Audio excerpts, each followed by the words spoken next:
Bu asrın çileli insanı, ızdıraplı insanı.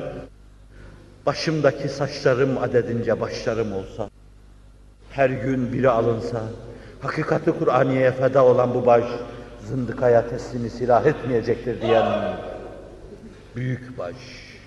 Milletimin imanını selamette görürsem, cehennemin alevleri içinde yanmaya razıyım diyen büyük baş. Ne yapayım? Acele ettim, kışta geldim. Sizler cennet alsa bir baharda geleceksiniz diyen büyük baş.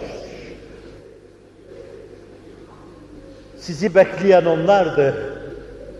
Göz diken, gözünden de esirgeyen, bakarsan bir şey olur diye size endişeyle bakan onlardı. Varın benimkini de bir taklit sayın. Kıtmir'e yakışan da odur zaten. O kapıda ben hep taklit ettim. Taklitle yaşadım. Varsın olsun. Öyle bir sultana kıtmirlik yapmak cana minnettir bu. Varsın olsun.